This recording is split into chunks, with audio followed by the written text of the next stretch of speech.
Fala rapaziadinha, Juninho Jacob aqui de novo, nos estúdios ProMix em São Paulo, para falar de um assunto aí que tem sido muito discutido, tanto no Brasil quanto lá fora, e em diversos setores. O nosso também não vai ficar impune de discutir isso, que seria o uso das inteligências artificiais dentro da produção musical. Hoje em dia, muito tem se falado disso, e é uma coisa que já está acontecendo, não vai ter como correr desse processo. Hoje você tem ferramentas, por exemplo, eu estava vendo uma ferramenta no Instagram que você assoviava uma melodia ou cantarolava e essa IA identificava as notas e ela te dava a opção de sintetizar isso em diversos instrumentos, trompete, flauta, sax ou até a voz de outras pessoas. Um exemplo que ficou bem famoso sobre o uso das IAs dentro da produção musical foi esse último lançamento dos Beatles, que os caras acharam uma demo, não lembro se era demo, se era um cassete lá que nem chegou a ser demo de composição mesmo. Eles extraíram a voz do John Lennon e as guitarras tocadas pelo George Harrison, não sei se é isso de fato, não li ao certo. E eles colocaram isso, extraíram de dentro desse tape e gravaram em cima e lançaram e ficou bonito pra caramba. E pô, foi um lançamento, cara, foi muito legal. Recomendo quem não escutou, vai lá escutar, cara, que ficou... Cara, bateu aquela saudadezinha, aquela nostalgia de Beatles que eu não vivi, né? Mas é normal a gente ter... Quem gosta de ouvir música sentir nostalgia de coisa que não viveu. Enfim, é uma coisa que vai ser presente. Hoje em dia você já tem softwares que eles extraem instrumentos de LRs, de masters feitas. Você pode extrair a bateria, você pode extrair a voz, você pode extrair o baixo. E dentro um uso um pouco mais que a gente tem no dia a dia, eu posso falar do Ozone, né? O Ozone, a partir do 10, ele já... Toda a Master Assistant dele já é feito por inteligência artificial.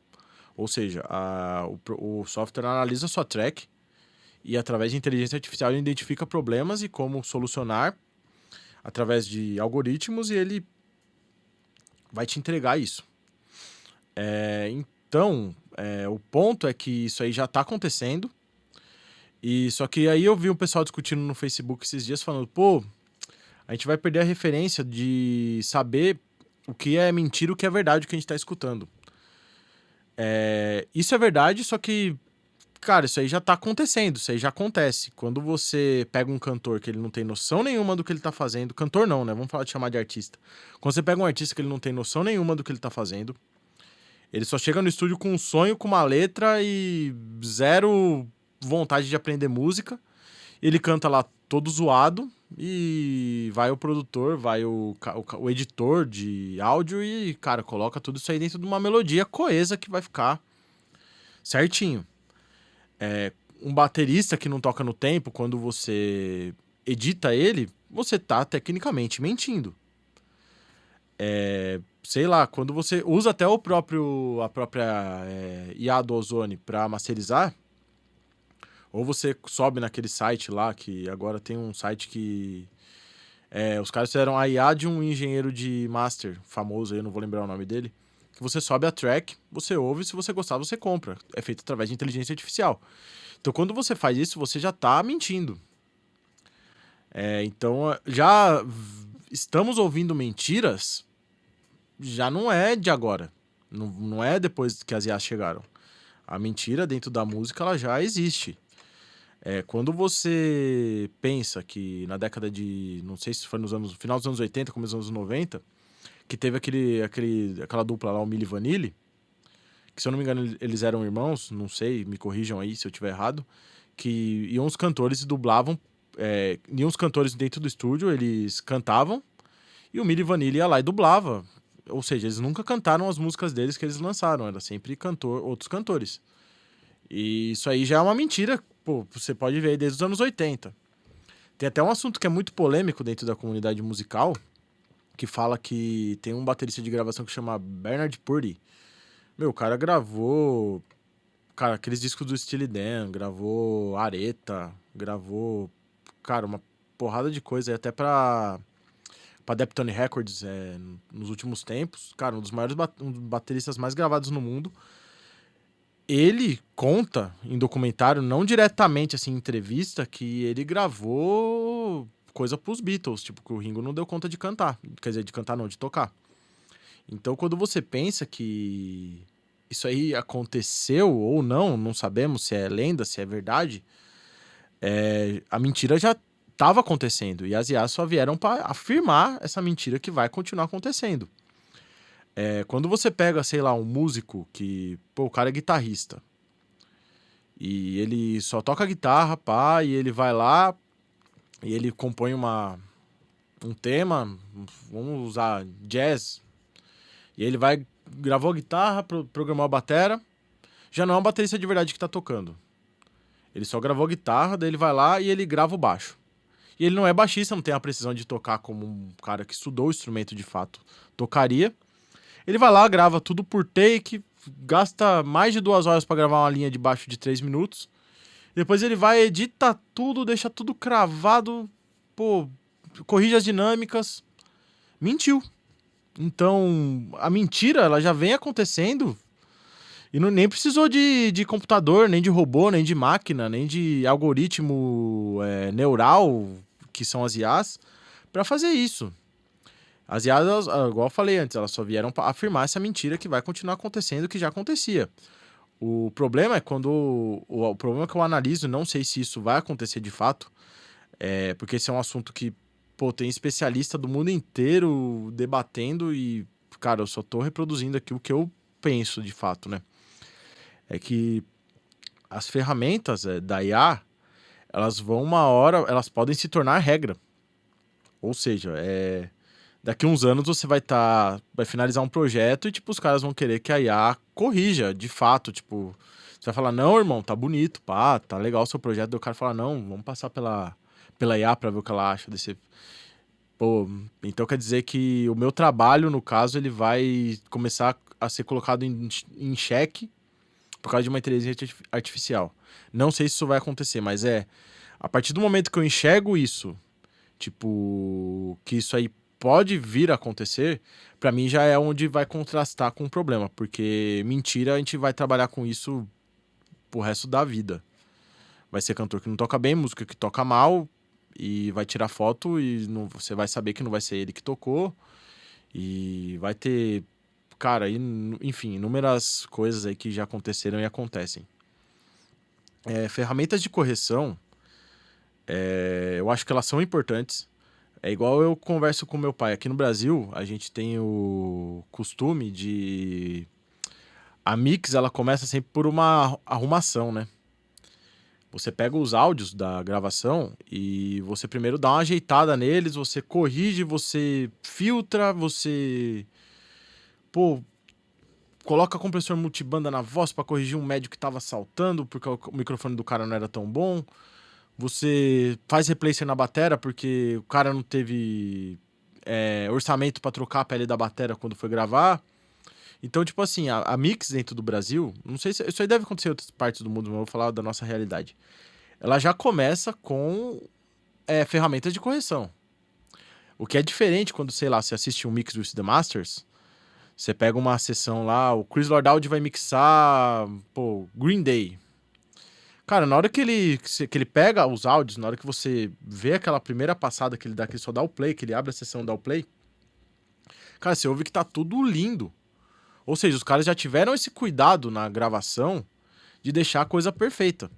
Perfeita não, perfeita é um verbo, é um adjetivo muito sacro, né, pra falar, mas já deixou a coisa quase 90% ali pro cara só que for mixar. Dá um tapinha aqui, ele levanta, usa uma compressão paralela, coloca um reverb, daí ele vai colocar um delay, daí ele vai experimentar um chorus no baixo, aí ele vai experimentar um doubler na voz pra ver se fica legal. E por quê? Porque já tá tudo naquela primeira subida de fader que ele deu, já tava tudo, cara, suando maravilhosamente bem.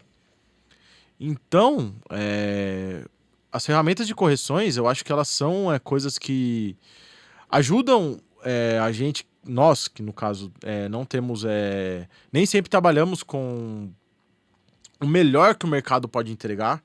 Tipo, nem sempre o batera vai estar com uma pele que vai estar zero, nem sempre o baixista vai estar com um jogo de corda que vai estar, pô, primeira vez de primeiro uso. Nem sempre o guitarrista vai estar com uma guitarra que ela afina perfeito 100% e nem sempre o cantor vai ser aquele cara fodão.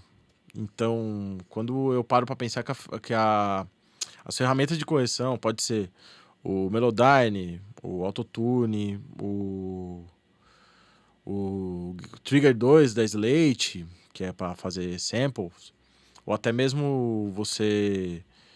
Pô, o cara tocou baixo, não ficou tão legal, você vai lá e faz uma linha de baixo no MIDI. Cara, eu acho que isso aí são ferramentas que ajudam a gente, nos ajudam a trabalhar, né?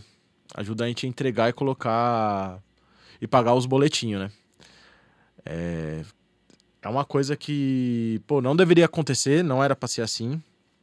Geralmente, tipo, as bandas ou os artistas, eles já vêm gravar com um orçamento curtíssimo, com prazo de tempo apertado. Então, cara, você tem que se virar ali pra entregar o melhor e você puxa de lá e puxa de cá e edita e vai pra frente, vai pra trás e você entrega. Igual eu falo, essa exceção não tinha que virar regra, mas muitas vezes é como a gente trabalha. Foi igual o vídeo anterior que eu tava falando sobre a recabilidade. Por que que a gente é, muitos produtores têm se adaptado melhor em mixar in the box? Por causa do recal, por causa que, cara, você precisa daquele. O cara tá naquele prazo super apertado, ele precisa pra ontem. E aí, pô, você abre a sessão do cara, você vai lá e aumenta a voz que ele pediu e entrega de novo e acabou. Não é mais seu problema, sabe? Então, as ferramentas de correção, eu acho que elas vieram pra ajudar a gente, mas não poderiam ter se tornado regras. Eu gosto de um exemplo, até tem uma entrevista do Andy Wallace, acho que em 2006, para Sound on Sound, que ele fala quando os caras perguntam pra ele, e aí, você tá se adaptando ao Pro Tools? Ele fala, cara, o Pro Tools é muito legal, porque antigamente, sei lá, o cara, pô, fazia uma performance vocal perfeita e ele errava uma notinha só e a gente tinha que, às vezes, regravar, ou quando não, que dava um trabalho do caramba, pegar aquele trecho que estava desafinado, passar na Eventide H3000 ou na SPX90 e corrigir só aquela sílaba no pitch shift e regravar pra fita, que dava um trabalho do caramba. Às vezes um bumbo que ficava fora, cara, você tinha que regravar um take todo de bateria só por causa de um bumbo que ficava fora. E ele falou, cara, no Pro Tools não acontece isso. O cara tocou um bumbo fora, você vai lá e corrige. Coisa mais normal do mundo.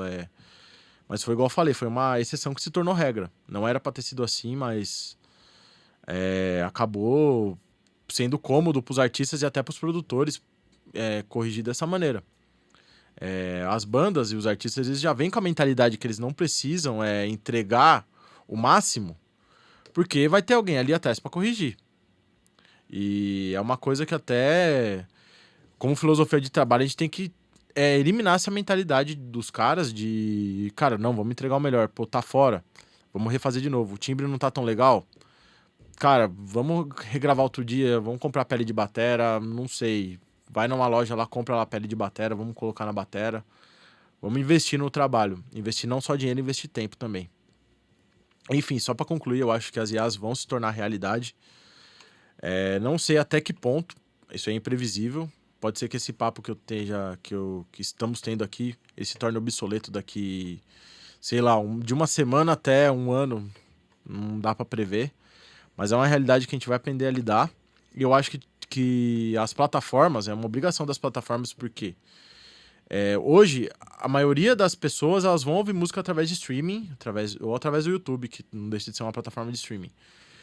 De colocar, de você ter que dar um jeito de provar que aquilo lá é 100% feito por humanos. De não ser uma IA e que tá fazendo tudo aquilo, que vai vender, que vai fazer uma coisa que muitas vezes até pode ser legal, e que aquilo vai vender e vai atrapalhar o processo de pessoas que estão trabalhando com música de uma maneira séria. E além do ponto que o cara, ele vai poder pegar sua master, ele vai poder olhar seu som de batera, olhar o jeito que você coloca os reverbs, ele vai poder, tipo, pegar só essa parte. Pô, ele gostou do seu som de caixa, ele vai ir lá e pegar só a sua caixa e colocar na música dele. Ele vai poder pegar o sample da sua voz, não que isso não acontecesse antes, claro, mas ele vai poder pegar só aquele sample, pô, limpo e colocar na música dele e cara, ou às vezes até remixar sua música. Não sabemos até que ponto isso pode chegar. Mas enfim, eu acho que vai da gente ter que cobrar isso das plataformas, das agregadoras, dos serviços de streaming, enfim, e de não deixar isso aí ser contaminado. Porque a IA já é uma realidade. Bom, acho que eu falei demais. Quero agradecer a todo mundo aí que tá me dando uma força, todo mundo que assiste os vídeos. Cara, sugestões, comentários, deixa aí embaixo. Cara, que é um assunto que me interessa. Pra quem não sabe, eu sou dentista também e eu integrei a minha monografia na minha pós de endodontia e ela foi sobre inteligência artificial na endodontia. Então é um assunto que me interessa e acho que é de interesse de todos saber o que o futuro pode nos proporcionar aí. E então, cara, se for usar IA, usa com sabedoria, usa com moderação, não deixa, não se entrega à comunidade de uma IA. E ferramentas de correção, a mesma coisa. Vamos usar para casos, últimos casos, assim. Eu sei que todo mundo precisa pagar conta, todo mundo precisa ter tempo livre para fazer as coisas que gosta. E isso aí são coisas que abreviam o nosso tempo, mas não vamos deixar corromper. É isso aí, rapaziadinha. Muito obrigado aí aos amigos que têm comentado, que têm me dado uma força. E vamos para cima, o áudio não para.